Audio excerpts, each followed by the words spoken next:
It is April 9th, 1997. West Jordan. Alexa. Purple. Night owl. Cats. Chocolate. Cheese. She's a Sour Patch Kid, so a little bit of both. Oh, that's cute. Fart.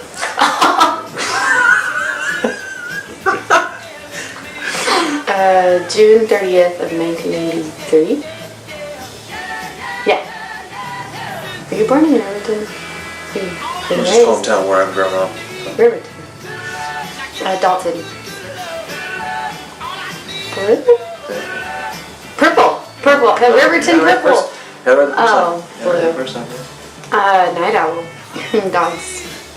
I'd have to say ice cream. Right? Pepperoni. Salty in the morning and sweet any other time. Fart. Her favorite meal? Oh goodness. Mozzarella sticks. I mean, like. That's not a meal. Well, okay. Well, favorite meal. I really don't know. It's mozzarella sticks. Gosh. Favorite pastime? That's Can you be not more good specific enough. on that question? Oh, what she likes to do in her free time. Watches like 8 hours of makeup videos on YouTube. Pet peeves. Yeah, I would definitely have to say it'd be obnoxious behavior. Either that or me distracting her while she's trying to get her makeup on. I don't know. Like, leave me alone. I would say when she is sick, her voice and her laugh is quite comical. That would be.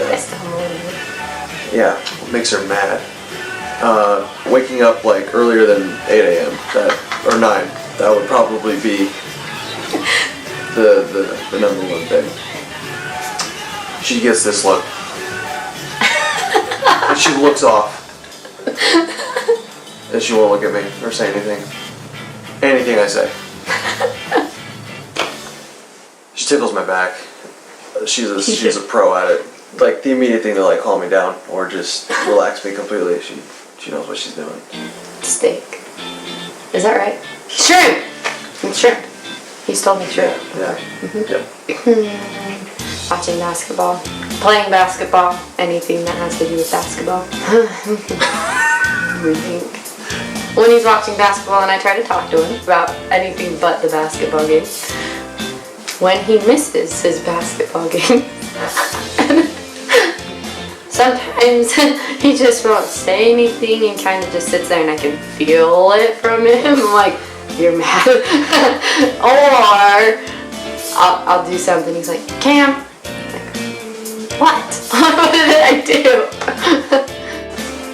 Sometimes when he's thinking, he kind of like gets this like face and then he like twitches his lip. It just all of a sudden like, no, you do like this twitchy kind of thing. Anything his dad says, honestly, and just anytime anyone messes up, he finds humor in other people's mistakes. There you go. Whenever I do something super simple, like when I'm in the kitchen making something, just gets this smile, and he just smiles at me, and that's just, I mean, that's what makes me super happy. So when he kind of just gives me a certain smile. And he's done it ever since we first started dating.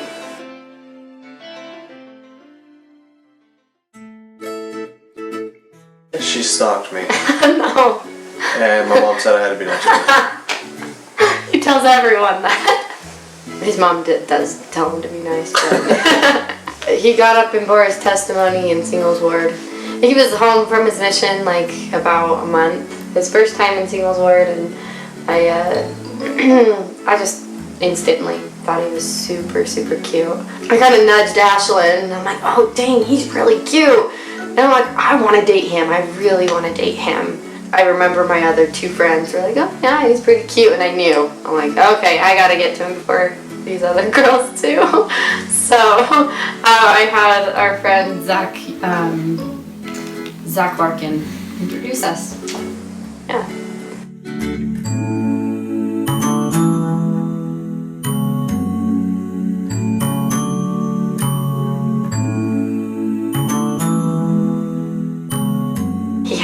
cute nose. Oh, that's the first thing I noticed is his nose. And I keep telling him all the time, I'm like, if our kids don't have our nose, your nose, we'll just give them away. First impression when I saw her, so I didn't actually find out she was 17 at the time, but I looked at her and I was like, oh no, she's underage. Like, I got set up on this blind date technically. Her sister blindsided me and asked her out for me and I didn't know it, and so when she introduced me to her, I looked at her, I was like, oh, obviously she was cute, but I was like, oh, she's underage, I'm in trouble. Like, oh no, what did I do? So that was actually my first impression. I was scared because she was underage.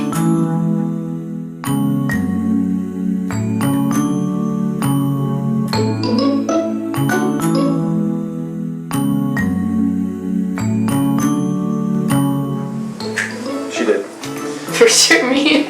I wasn't particularly looking for a girlfriend, to be honest, or any girl in general. I came home from my mission telling myself like I wasn't gonna get into anything serious till I was like 22, 23, and well, she foiled that.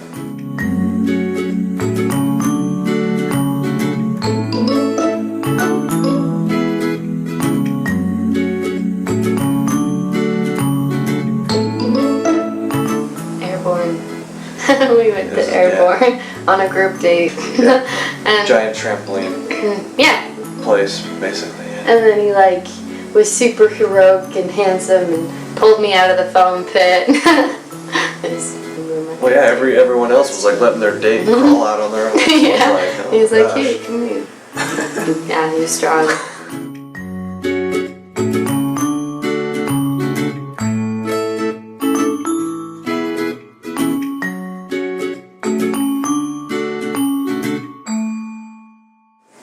She's telling this one. It was very passionate. I don't know. It was a nice kiss. I wanted him to kiss me cutely, and I kind of had a rule that I would only kiss on the third date, and I had told him, like, you can't kiss me yet. I really want you to just kind of surprise me, do it like really, really cute. And so I was like sitting there thinking the entire night, like, oh my gosh, like, how do you do that? So then we were hanging out in our basement playing games with Jonathan and Ashlyn, and they had gone upstairs to go get something, and we were on the beanbag. And I told him, I was like, okay, I can't wait. I'm like, you can just kiss me. It's like nothing we've ever experienced before with other people. I mean, it was just very, like, you could just feel the connection. That's kind of how it was, just really connecting. So yeah, like my first impression was, like I said, she's underage, and I would get in really big trouble. But seeing how I just came home from a mission, I didn't care anymore. So I would say it was good. Very, very good. It was good.